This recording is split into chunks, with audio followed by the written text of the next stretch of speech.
శ్రీకృష్ణ పరబ్రహ్మణే నమః. శ్రీ గురుభ్యో నమః. శ్రీమాత్రే నమః. శ్రీ గణేశాయ నమః.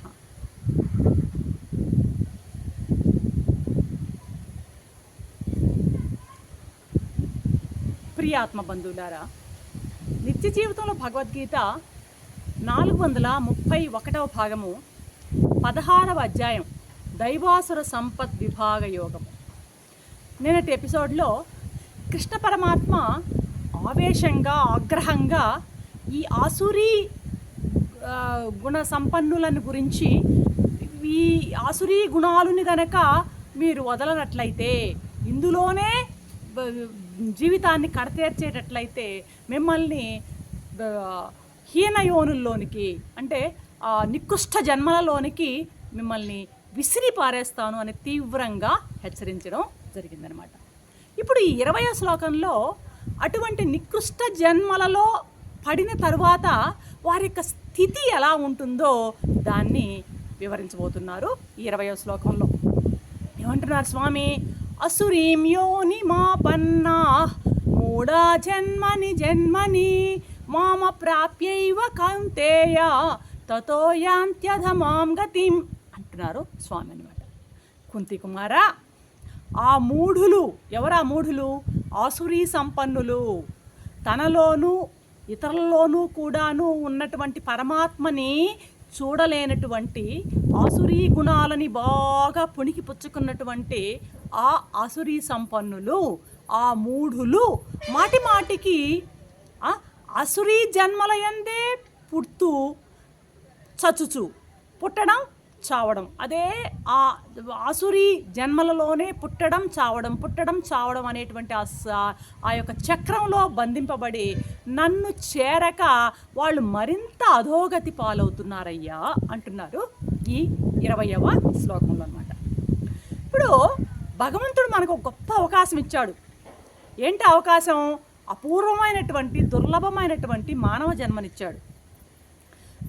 84 లక్షల జీవరాశుల్లో ఉత్తమోత్తమైనటువంటి మానవ జన్మని ఇచ్చాడనమాట.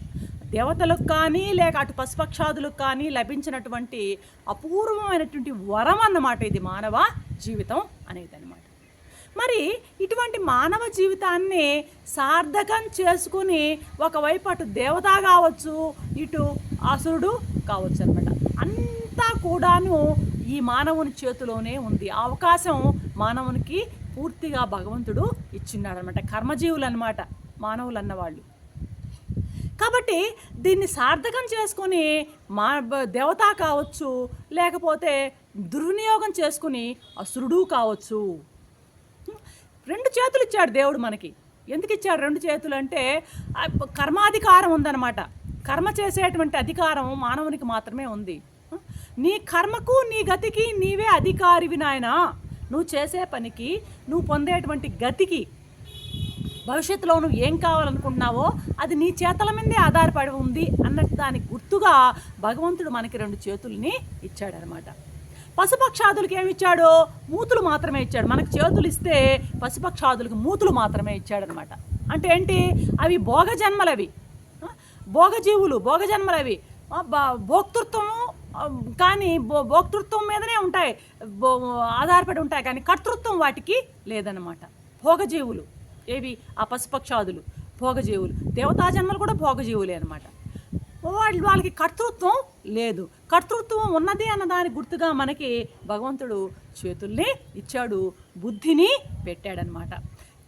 కృతజ్ఞతతో భగవంతుడు మనకు చేసినటువంటి ఉపకారాన్ని స్మరించుకునేందుకు పరిపాటిగా మన వాళ్ళు మనకు ఉదయాన్నే చేతులు చూసుకోమంటారు. ప్రభాతే కరదర్శనం అంటారన్నమాట. ఎందుకని?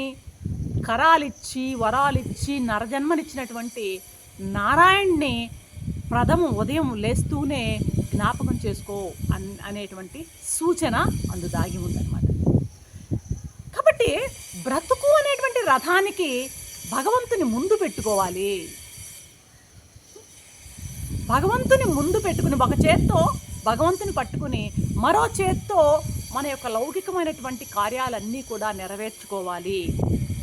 దీనికి ప్రతీకగానే కృష్ణార్జునుల యొక్క ప్రతీకను ఇంట్లో పెట్టుకోమని అంటారు. ఎక్కడ ఉంటే ఆ ప్రతీక అక్కడ విజయం తథ్యం. అంటే ఒకవైపు భగవంతుడు, మరోవైపు పురుష కార్యం అన్నమాట. ఇది దాని యొక్క సూచన అన్నమాట. ఈ విధంగా భగవంతుడు మనకిచ్చినటువంటి అపూర్వమైనటువంటి ప్రసాద రూపమైనటువంటి ఈ నరజన్మను సార్థకం చేసుకోవాలి. జననంబున్ సఫలం చేసేదా పునర్జన్మంబు లేకుండా అనే ప్రతిజ్ఞ చేయమంటోంది మన యొక్క శాస్త్రము, మన యొక్క మహాత్ములు. మళ్ళీ గర్భ నరక ప్రవేశం చేయను అని కంకణం కట్టుకోమని చెప్తోంది మన శాస్త్రం. ఏంటా గర్భ నరకం? దుర్గంధభూయిష్టమైనటువంటి మలమూత్రాదుల లో అలాగా పడుకొని ఉండడం అన్నమాట. అక్కడ ఉన్నటువంటి క్రిములు తన్ని సుకుమారమైనటువంటి ఆ శరీరాన్ని కరుస్తూ ఉంటే ఆ బాధకు తట్టుకోలేక మూర్ఛపోతూ ఉండడం అట గర్భనరకం ఇదంతా. తల్లి తినేటువంటి ఉప్పు పులుపు ఆ రుచులన్నీ కూడాను ఆ ఇబ్బంది పెడుతూ ఉంటే, రకరకాల అవయవాలకు బాధ కలుగుతూ ఉంటే, మావి అలాగే చేత పేగుల చేత చుట్టబడిపోయి కదలడానికి మెదలడానికి వీలు లేకుండా పంజరంలో పక్షిలాగా ఈ విధమైనటువంటి తల్లి గర్భంలో పడేటువంటి నరకమంతా గర్భనరకం అంటారే. ఈ గర్భనరకం మళ్ళీ నాకొద్దు స్వామి, ఈ గర్భనరకాన్ని మళ్ళీ నేను ప్రవేశించను అని కంకణం కట్టుకోమంటుంది మనం మహాత్ముల యొక్క సందేశాలన్నీ. అందుకే ఏం చెప్తున్నాడు ఈయన ఇక్కడ? దుష్కర్మ ప్రభావం చేత ఈ అసురీ సంపన్నులు భగవంతుని పొందలేక, ఆనందాన్ని చవిచూడలేక, తాము ఇంతవరకు పొందినటువంటి హీన జన్మల కంటే ఇంకా హీనాతి జన్మల్లో పడిపోతారు అని చెప్పడం ఈ శ్లోకం యొక్క అర్థం అన్నమాట. కొండపై నుండి ఒక వ్యక్తి ఏదైనా జారిపోయాడు అనుకోండి, ఏ ప్రకారంగా దిగజారి పడిపోతాడో ఆ ప్రకారమే ఇతని గతి కూడాను అధోగతి పాలవుతుంది. నాన్ స్టాప్గా వీడు అధోగతి పాలు అవుతాడు అని చెప్తున్నాడు ఇక్కడ స్వామి అన్నమాట. ఇలాంటి హెచ్చరికలు భగవద్వాక్కులను విన్న తర్వాత అయినా సరే దురాచారాలను, దుష్ట ప్రవృత్తిని వదిలి సత్ప్రవర్తనను అనుసరించాలి మానవుడు. మామ ప్రాప్యైవా అంటే నన్ను పొందకయే అని చెప్పడం వలన ఇటువంటి వారికి దైవ ప్రాప్తి లేదు, ఇంకా ఇంకా ఇంకా ఇంకా హీనమైనటువంటి జన్మలు వీళ్ళకి ప్రాప్తిస్తాయి అని చెప్తున్నాడు ఇక్కడ స్వామి అన్నమాట.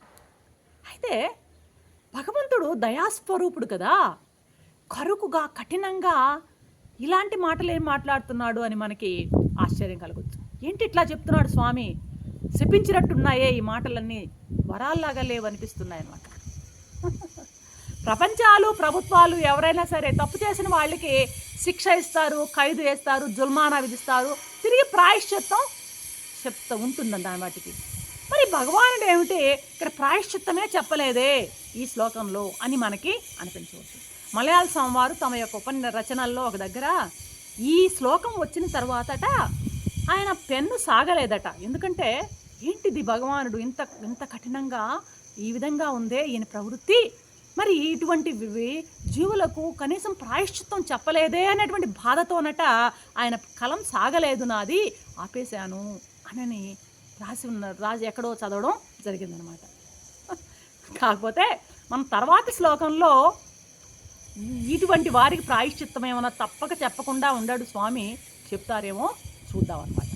మరి ఈ శ్లోకం వరకు మనం ఏమర్థం చేసుకున్నామంటే మనుష్యుడు హీన జన్మలు పొందకుండా ఉండడము, అదేవిధంగా దైవాన్ని పొందడం కోసం రెండింటినీ ఏకకాలంలో ప్రయత్నించాలి. అసుర సంపదని వదులుతూ ఉండాలి, దైవీ సంపదను పరిగ్రహిస్తూ జీవనయానాన్ని సాగించాలి అన్నది మనకి శ్లోకంలో వచ్చేటువంటి అర్థం.